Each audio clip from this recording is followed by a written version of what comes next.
Now, before I get into what I'm about to get into, I just want to make sure that each and every one of you guys hit that like or dislike button. Don't forget to put some Coach K full court pressure on that sub button as well as that noti bell so you could be notified via email each and every time your boy E Thriller, aka Ham Rothstein, aka the Black Picasso, because I paint these pictures so vividly, on the sport of boxing goes live or uploads a video to my channel. And once again, fight fans, welcome back. Now, let me just say this, man. Shout out to everybody that's watching this video live. Shout out to everybody that's in the chat. Shout out to the playback game. I see ya. Also, I want to give a big kudos and shout out and a lot of love to all of my old and new subs. And if you're new to the channel, please don't hesitate. Hit that like button, or you can hit the dislike button. But make sure you hit that sub button as well and sub up to my channel so you can be notified via email every time I drop a banger. Now, I'm going to give y'all some time to get up in here, man. Shout out to everybody once again. But we got to talk about Canelo, man. We have to talk about Canelo. Canelo. Y'all know Canelo is my guy. Y'all know I will defend Canelo. But once again, I am not a motherfucking fanboy. You understand what I'm saying? I'm not a fanboy. So we got to talk about Canelo, man, because I don't like what I'm hearing. I really don't like what I'm hearing. Because Canelo is starting to take this A-side stuff a little fucking too far. And I'm a fan of Canelo. Y'all know that. And I'm starting to see why some fight fans hate Canelo Alvarez, because it is being reported in this article by the boxing scene. Shouts out to them. They had a sit down or interview with Eddie Hearn, and he had this to say about Canelo Alvarez. Let me pull this shit up. Hold on. Let me pull it up. Where my button at? All right, bet. So here, we're on the boxing scene, right? And it says, end quote, everything hinges on Canelo, Hearn said. We have to decide with Canelo if we can go September 18th. If we don't go on September 18th, we will move the August 28th show to September the 18th. Dillian White isn't ready for August the 28th, so he will box on September 11th or September 18th in America. It is all a bit up in the air. And Eddie Hearn also went on to say in this article that we are talking about Dimitri Bivol fight at the minute. If we get that over the line, it is only he said it is only even weeks away. The Plant fight is not happening for now. But if he goes September 18th, it is likely to be Bivol. We need to get moving. And then he also went on to say, now this is the shit I have a motherfucking problem with, y'all. Hear me out. He said, I think it would be some kind of catch weight. Bivol has been talking about going to 168 for some time. He just wants some kind of big opportunity, end quote. And then let me get back on this screen real quick. Let me stop that, right? And let me share this with y'all, because it's also being reported by Michael Benson via Twitter that where is it at? Here we go. That Eddie Hearn has revealed that he thinks Canelo Alvarez versus Dimitri Bivol will take place at a catch weight. If it gets done for September 18th, we'll make a fight between 168 and 175 for Bivol's WBA light heavyweight title. Now, if Canelo is as great as his fucking fanboys continue to tell us that he is, then what I'm reading better not be true. I mean, because isn't Canelo supposed to be the pound for pound king? Isn't Canelo supposed to be numero uno? Isn't Canelo supposed to be the head honcho in the sport of boxing? Isn't Canelo the motherfucking cash cow? So why? I mean, why? Why is he trying to fight Bivol for his title at a catch weight. I'll wait. I will fucking wait.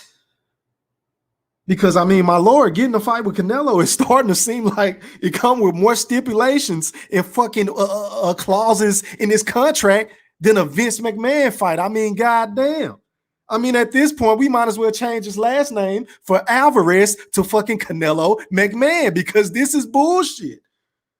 So instead of doing everything by the book, I mean, being on an even playing field, Canelo is always, and I repeat, always trying to gain some sort of mental or physical advantage against his opponents. So, I mean, why even run the risk of having people saying that Dimitri Bivol was a walking zombie, Dimitri Bivol was weight drained, Bivol wasn't ready for this fight? Why even run the risk of motherfucking haters saying that, Canelo? Why not fight this man at 175? I mean, doesn't that make sense? Isn't that fair? Aren't you tired of motherfuckers telling you how great you ain't? Because I get sick of arguing with motherfuckers all the time on your behalf because I'm one of the very few individuals on YouTube that'll give Canelo Alvarez credit. But enough is enough. This is some bullshit. I mean, you're either going to move up or you ain't. You understand what I'm saying? I'm getting sick and tired of a Canelo McMahon, oops, I meant Alvarez, trying to take all these fucking shortcuts. Because the last time I checked, I don't know if y'all know this or not, but my favorite athlete of all time, and I repeat, all time in any fucking sport, is Kobe Bean Bryant. And if you want to dare to be great, if you want to have that fucking Mamba mentality, and if you don't know what the Mamba mentality means, it means we do not quit. We don't cower. We don't run. We endure and conquer. Well, if that's the case, then why in the fuck is my guy, my second favorite fighter in the sport of boxing as of today, behind a Terrence Bud Crawford and Canelo Alvarez, oops, I meant McMahon, always trying to get the upper hand? Why is he always trying to cut corners to be great? Because he's already walking away from a fight with Caleb Plant, and I get it. I said I saw it from both sides. I can understand why Al Heyman don't just want Canelo to come over there, give $40 million guaranteed, kick his fighter ass, take that last belt, and then drop all the fucking belts. I mean, what benefit does that have for PBC and Al Heyman?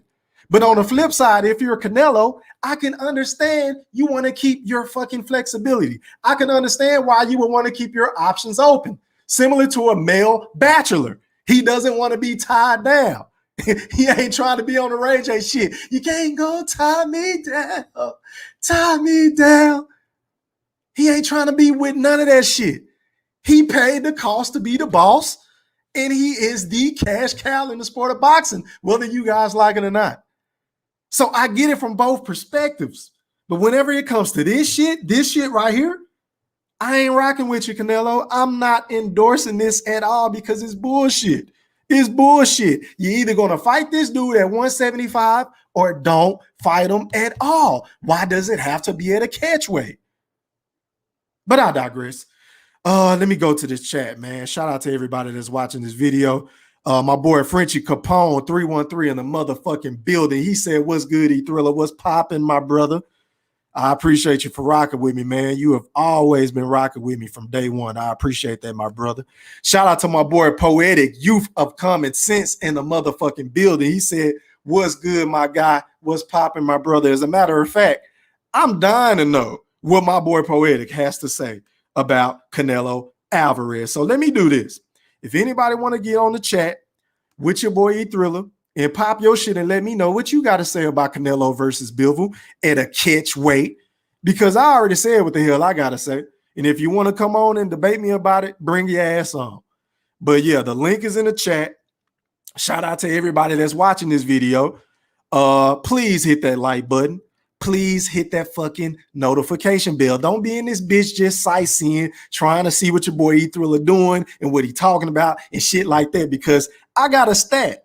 I have an analytical stat that I looked at on my fucking YouTube shit, right?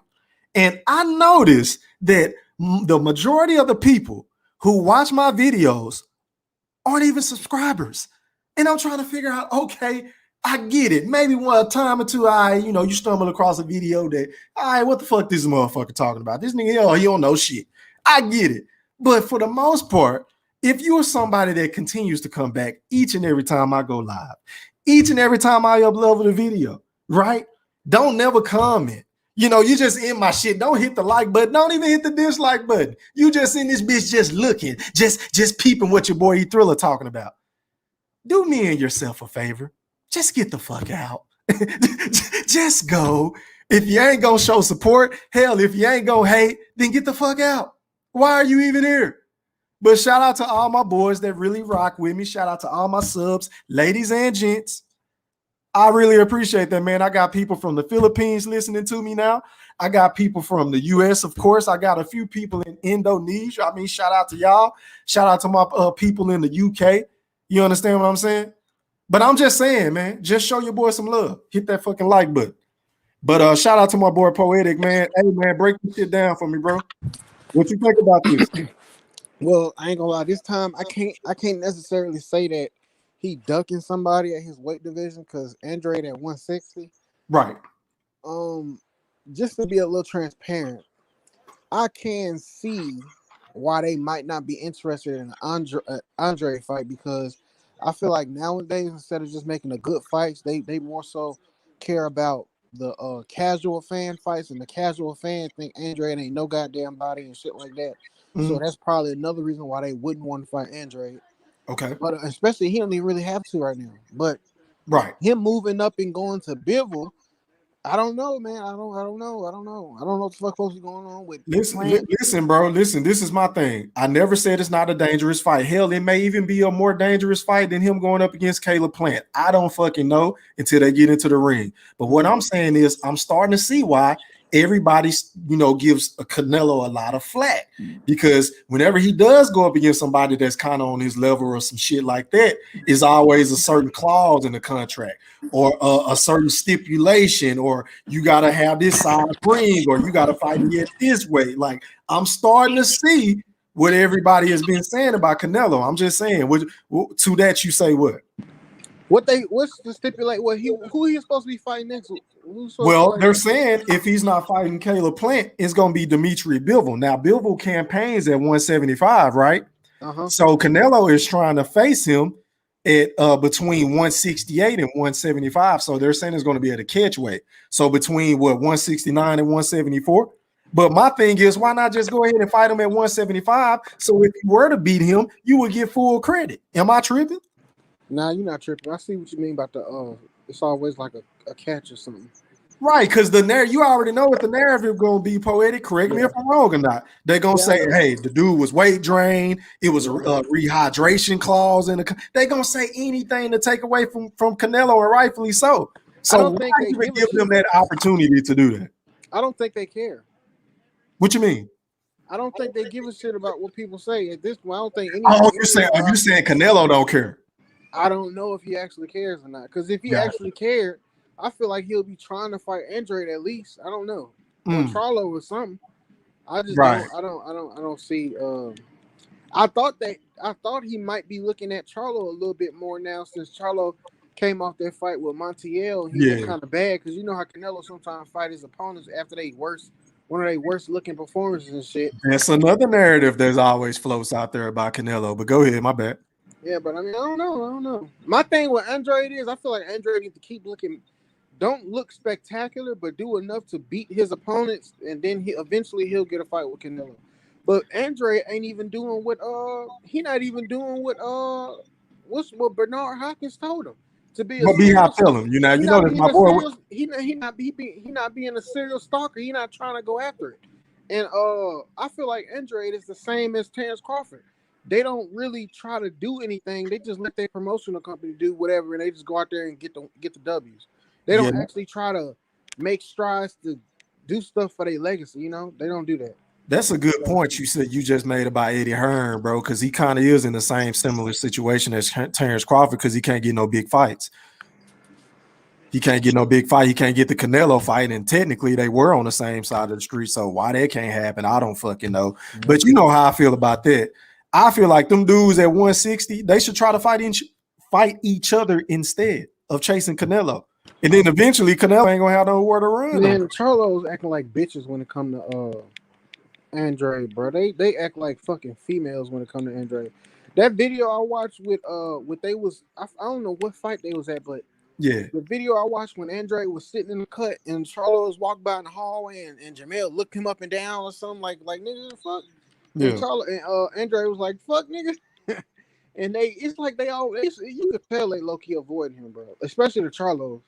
I can't really say Canelo, but Canelo did vacate a belt or something when. Yeah, he vacated his titles at was that I think that was at 154 and 160, if I'm not mistaken. When he was the mandatory and shit, that's the only thing you could put on Canelo. But that's a fact. See, that's a fair criticism, and I never gave Canelo a pass for that. My whole thing with Canelo now is okay. Everybody knows he's made it clear that he wants to become the first undisputed Hispanic champion at 168. So he only has one more title. I'm gonna give him a pass. But outside of that, after he gets that title from Caleb Plant, now I'm gonna be looking at Canelo like, all right, nigga, like what's up with the Charlo fight? What's up with Andre? What's up with David Benavidez? Like you can do whatever you want to do now. You understand what I'm saying, Poetic? So that's how I've been looking at Canelo. Like, all right, he on his strap season, hunt. So, kind of sort of similar to Errol Spence. But once you get done with that shit, my nostrils are gonna be flared up looking at you like, all right, what's next? Well, the only difference between Errol Spence and Canelo moving where they moving is, like I said before, I feel like Canelo has more say-so in his career than Errol. I don't think that's true. I already told you, I don't think Errol had, like, people always try to say Errol. They talk like they say everybody know I'm a fan of him, but then they'll say I'm being a fanboy because I point out like he don't have control over his shit, and they be talking about Errol like he making all the moves. Nigga, he ain't really nobody. Like y'all sitting here, they call me a fanboy, but they sitting here talking about Errol like he just running everything, telling. Wait a minute, let me ask you this: Who be calling you a fanboy? I ain't never called you no fanboy. When it comes to you backing your guy Earl, I just think you like Errol Spence. Yeah, not you, but it's okay. I ain't gonna say no channel because I don't really fuck with that. I appreciate that, bro. Yeah. Because if you got a problem with somebody else, bro, you need to go to their channel and handle that. Well, you know, because niggas be acting like females, but just on other channels, you know, they be telling me I'm a fanboy. They don't try to listen to what I'm saying, and they talk about they sit here and try to say how Errol is the ducker. But they talk about him like he put him on the stool, like he Floyd, like he got all the pull. See, this is my thing, though. I can kind of see why people say that, Poetic. Just hear me out, because I'm one of the ones that say, okay, it's pretty damn obvious that Al Heyman runs everything, especially after this Caleb Plant shit, right? Because I would be remiss to think Caleb would turn down his biggest payday. Hell no. Right? So somebody had to be behind the scenes pulling the strings. So I get your point on that. My issue with Errol Spence is instead of being real about that, why not just call it what it is? Like, look, man, say it's basically what you've been telling us from the jump. Like, hey, I don't call my shots. Yeah, I got my own promotional company, but I can't bust any moves without Al Heyman. Because he make it seem like, wait a minute, poet. Wait a minute, hear me out. I'm gonna let you cook. He make it seem like, okay, I'm the big fish. I get to call the shots. I'm my own promoter. I ain't got to call nobody. You know, Bob is your promoter. Blame Bob. But in the end, really, you in the same situation as Bud because somebody else got to sign off on that fucking contract. It ain't just you. It's Al Heyman. Similar to Bud with fucking Bob Arum. Am I right or am I wrong? You're right. That's my thing with Earl, bro. It's just the shit that he say. It's a contradiction because we know you ain't calling shots, so quit capping. And he ain't no big fish. Ain't none of these people. I feel like he won't be able to really self-proclaim himself as the big fish until he go in here and kick Manny Pacquiao ass. I don't even think he could do it then because I think Terrence and EJ could beat Manny, so it won't really say anything to me. But I feel like Terrence could beat EJ, so I feel like EJ can't. I feel like Errol can't really say nothing until he beats Terrence, and I feel like that's the same thing for Terrence. Now, let me ask you about this, Poetic, because I've been off a few days, but I've been playing the background. You know, I stay on my 1-2 with the boxing shit as far as the news and the narratives, right? Mm-hmm. So I'm starting to see and hear about a new narrative whenever it comes to this Manny Pacquiao and Errol Spence fight, right? Mm-hmm. And now you got some people saying, mainly on Manny Pacquiao's camp, you know, his trainer, strength and conditioner coach, Freddie Roach and shit like that, right? It's a narrative floating out there right now that they're basically trying to imply that Earl Spence isn't the same guy. So this is my thing, and then I want to get your opinion. My thing is, okay, Manny, okay, Freddie, and okay, I forgot the other dude's name. He just dropped it on Fight Hype. If that's the case, then what does that say about Manny if he wins? Because I'm not about to turn around and give Manny Pacquiao all this fucking credit and say he's the greatest ever or he's top 5 all-time great boxer in the sport if he's going up against a guy that they're critically bashing for not being the same. Am I tripping? No, that's right. Being completely unbiased. So I don't like that. That ain't no different than the Earl Spence fans saying, okay, well, if Earl lose, then it was the car wreck or it was this. No, I don't want to hear that shit.